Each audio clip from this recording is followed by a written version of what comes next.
Hello and welcome to season 3 of the podcast space.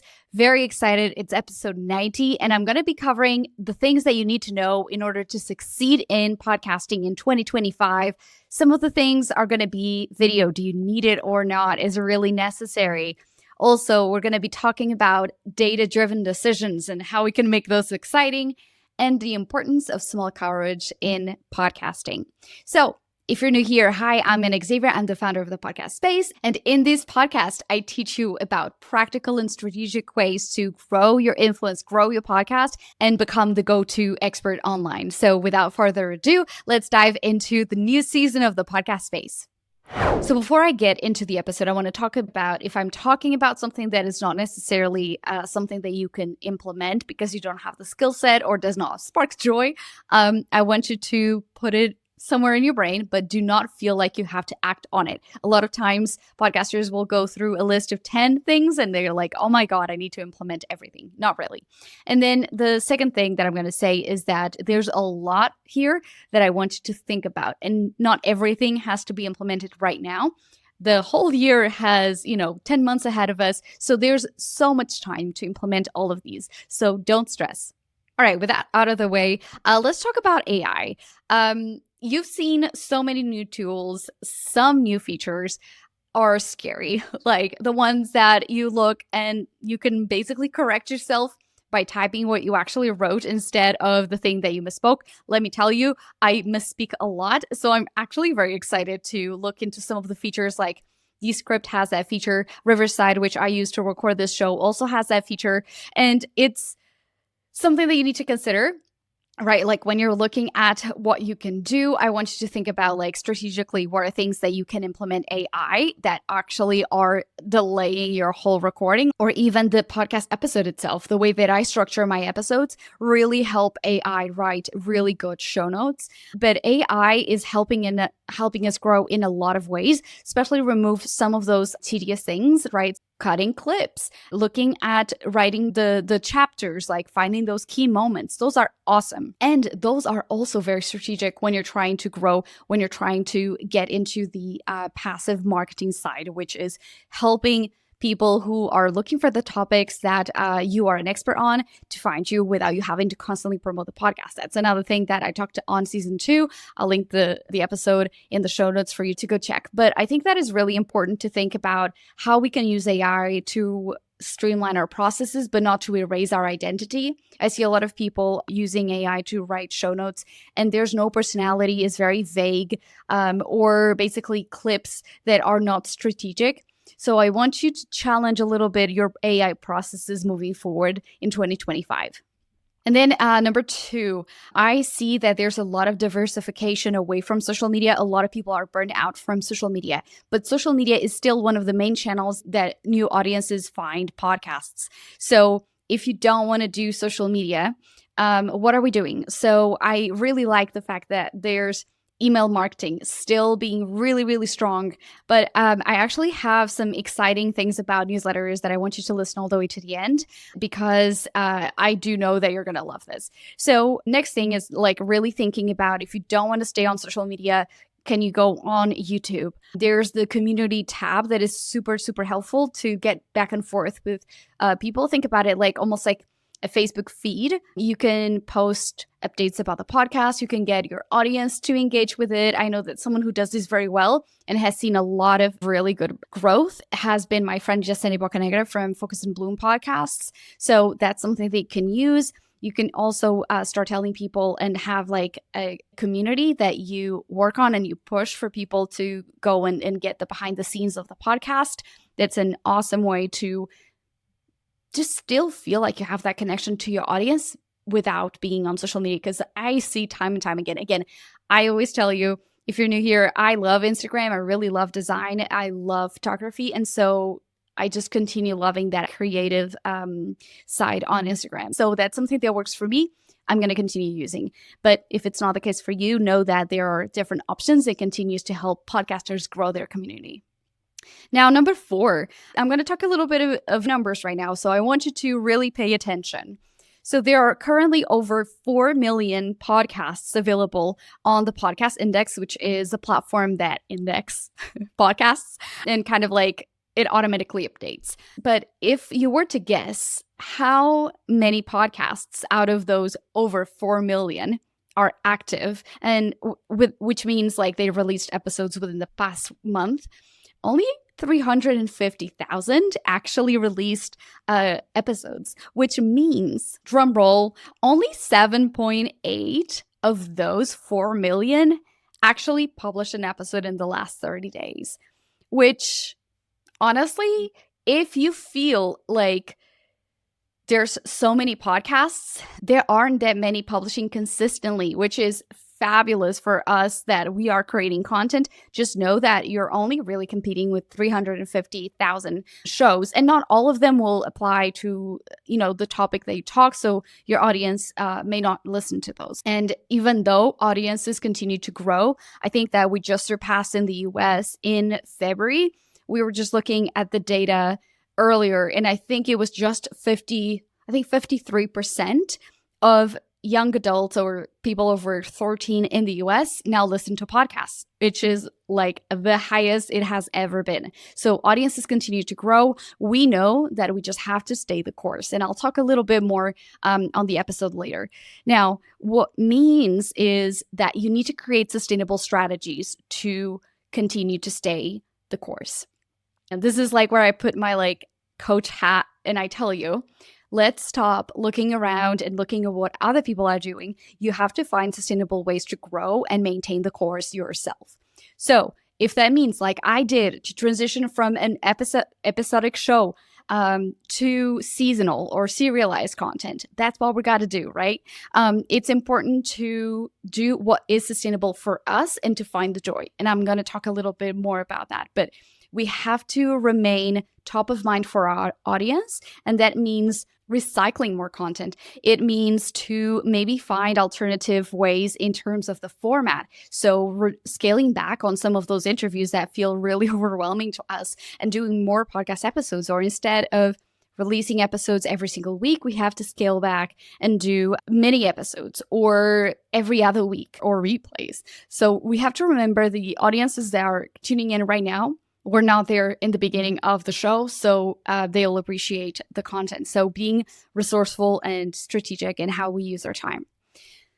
Now, video, a big one, right? I believe it's inevitable for growth. If you have a business, if you are not a company with like a 40 team behind you producing and scaling marketing the podcast, you still can do podcasting in video format. I was just thinking about Timothée Chalamet, there you go, talking about how he wants to play with the greats. So he loves the craft. And in order to do the craft, I feel like that intimacy that you got to connect with your audience has to talk through video as well, not just audio. And so I wanted to think about, if you're doing social media, how can you incorporate more authentic, more easy video? And what I mean easy video is not like a high production, is a more conversational style. For instance, I moved from Dallas to Arkansas, and one of the things that I implemented now is that sometimes on my walk from the fitness center to my house, I actually record videos and talk to my audience like that. And it has been really fun. So leaning into your habits versus trying to fit that social media strategy into something that is not working already. So the more authentic, the more relaxed, the better. And so that means leaning into more organic video on social media. If you want to do YouTube, just making sure that your content is in there, right? Publishing your content on YouTube means that a potential 2 billion people can see your content. And then you can live stream. So this year, I'm actually thinking about incorporating some Instagram lives on the podcast, and especially because now most podcast platforms, most streaming platforms, do connect to Instagram. I'm thinking about maybe doing some like fun things. There's a lot of like fun, and this is because I talked about on the last episode of the season two, I talked about how I lost the joy in podcasting, and I want to incorporate more of like, if I really enjoy Instagram and bite size and just that live engagement, why not incorporate that more into the podcast? So I'm going to be already telling you this year, I'm going to be doing a lot more video. I'm still trying to debate which format I'm going to get that into audio format. If I'm just saying, hey, I will create additional content come to Instagram, or if it's just Instagram and audio, if there's no YouTube version, we'll see. So next thing I want to really think about is teasers, like how you tease the episodes. That can be video, how you're positioning your phone to show some behind the scenes. Video can be really powerful when it's time to connect to audiences and kind of cut through the noise on social media and on our feeds in general, especially if you're wanting to become really known. I want to talk about, for a second, a lot of people are still fighting over this. And so there was a study that was done by Coleman Insights and podcast consultancy Amplify Media. They basically found out that 75% of people voted that the official definition of a podcast should include audio and video. So no longer you're like, well, the video isn't a podcast. Well, we're kind of still trying to figure out what is, in terms of format, a video podcast and a YouTube video. So it's still up in the air, because before it used to be a podcast is something that you can listen to on an RSS feed. And now it's no longer the case. So it's expanding, which means you don't have to remain in your idea of what, air quotes, what a podcast should be. Now, moving into number 6. This is a big one. Podcast guesting tours for product launches like book launches or course launches are getting a little more strict. And I see a lot of people trying to just basically say, hey, I have a new book out, which I will have also later in the year. So that's something that I'm really paying attention. What are people doing? There's a lot of people who are moving away from interview shows, especially really big podcasters.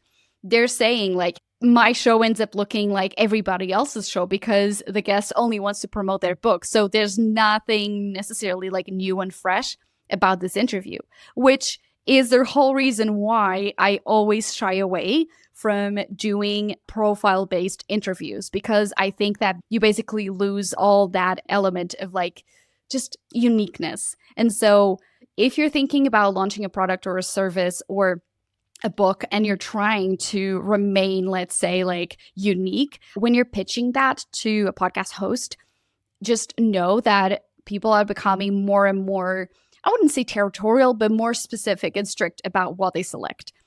So moving into number 7. Number 7 is a little more technical, and that means not boring, but I'm going to try my best to explain this. So up until maybe early last year, the way that it worked was you uploaded your podcast onto a podcast platform, your hosting platform, so whether that's Captivate, Spotify, whatever it is. And then that platform distributed to other platforms. Now, with the advent of video, you have YouTube wanting to host your podcast, with Spotify having its own version and wanting people to upload the video as well. And even Apple Podcasts having a video component, and you have to upload it, which means that all of that data does not go back to your podcast hosting platform. And all of those insights are quite unique. So remember in the beginning of the episode when I was talking about data-driven insights, it means that if you really want to understand where people are dropping off, when people are consuming more, some of those data points are still only available on those podcast platforms, so you have to go and log in.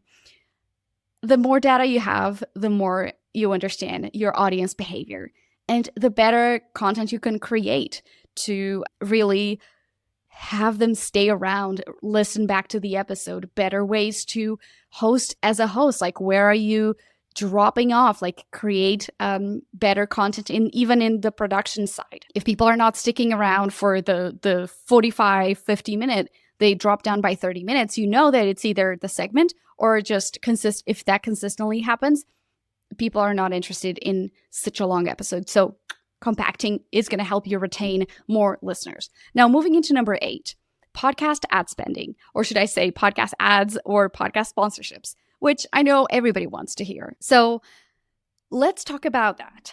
I know from both conversations with peers in the industry at podcast conferences, from just basically data that has been released by studies, webinars, and even in podcast conferences, all the things.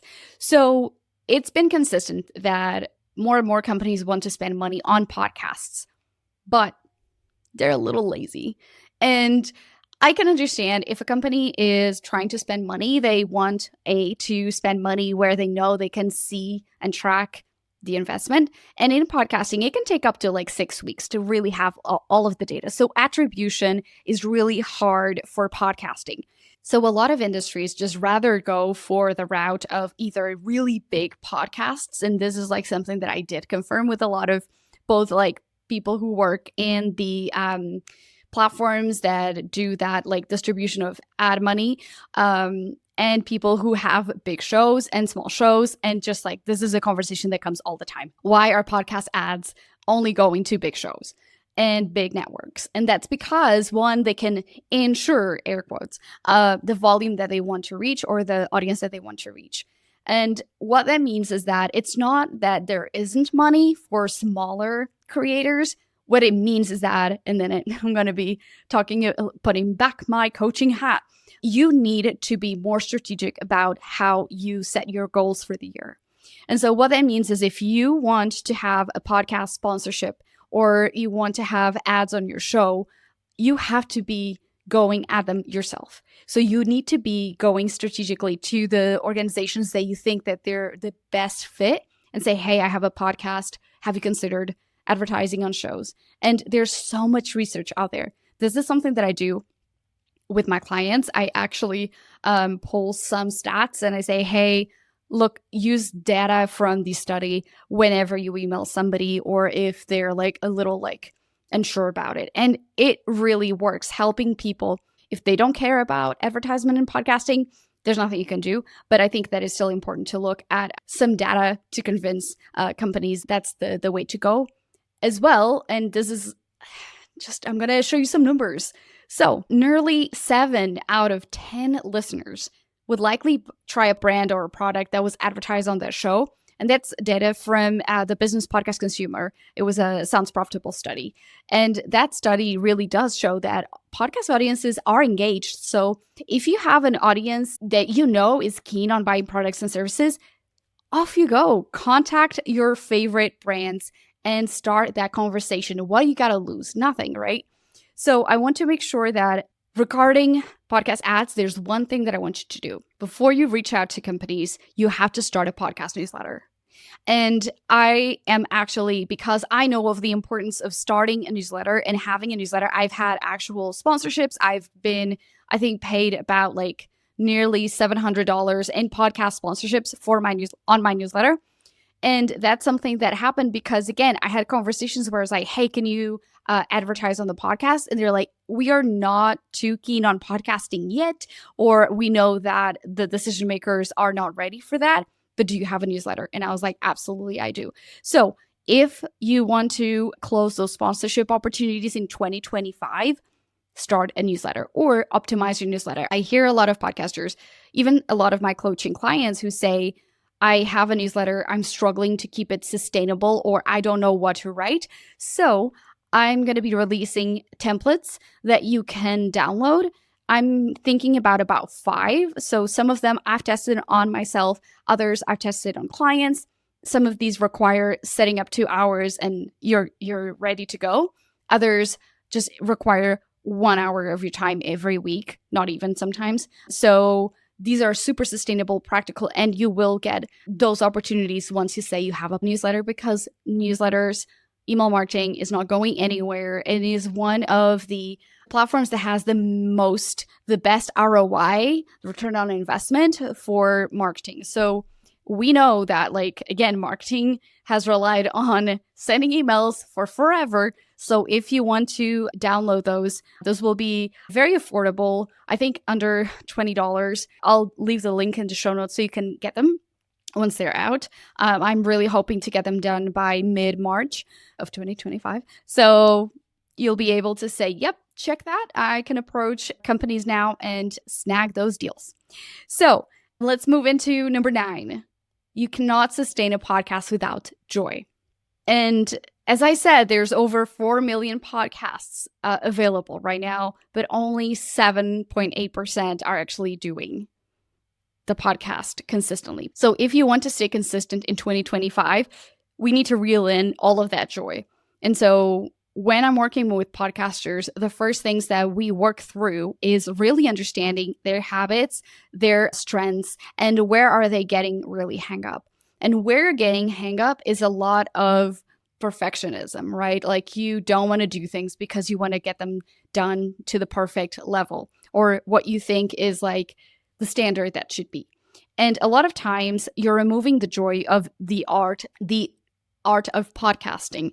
And so I want you to try more small courage in 2025. And what I mean by small courage is you don't need to do the biggest, the most courageous action, but is consistent action toward the goals that you want. Is it, maybe you realize that all of your guests have been people that you know, so you're not having a lot of joy when it's time to interview your guests because you already know their story, or you're just trying to find something like a new edge. And sometimes is the format. So it's taking the small courage to try a new format, even though you know that it's going to take you a little bit of time to nail that part. And really looking at what is it that you want to do with a podcast. Stop looking at the status quo. Stop looking at what you've done so far and like, what do you actually want to try this year? I want you to evaluate your processes, and especially looking at AI. I feel like a lot of people are really overwhelmed with AI. They're like, there's too many things, but really focus. Like you can use AI and say, hey, I have this problem. What would be a really good AI-based tool that can help me? And sometimes it's actually shedding what you don't like anymore or doesn't serve you because maybe you need, again, to look at the format and reduce the amount of episodes they have coming out. I want you to think about outside the box. You have to start thinking outside the box and break away from the molds of what you should do and break the rules. But in order to break the rules, number 10, you have to learn the rules. And this is where I think in 2025, the people who learn the rules so they can break them, those are the people that are going to win in 2025. Because when you understand how to blend concepts, how to test some stuff, how to really use and leverage data to your advantage, you're going to succeed because you're not guessing. So this year, I want you to look more at your numbers, to take small courage in the everyday life, to bring more that joy, to bring more that video, to bring more that connection with your audience so that we can continue to grow your podcast. Make sure to check the show notes for all the resources that I've mentioned. I'll have some related episodes that I think are really going to be great if you're looking to expand your awareness of what is possible for podcasting. And I also want to challenge you to think about the coaching side. Like, do you need just someone to remain by your side because you need that accountability? Or do you need consulting? You just need to sit down with someone and go, hey, I have all of these questions. I have some doubts about like how to execute them.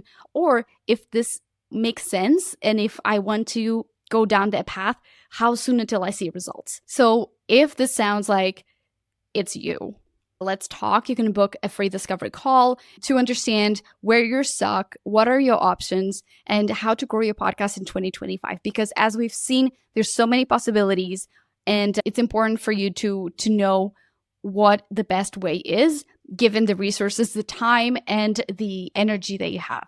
So without further ado, I'm going to say, of course, connect with me on Instagram to stay in touch in between the episodes and keep creating imperfect content that moves you forward. I'll see you in the next episode.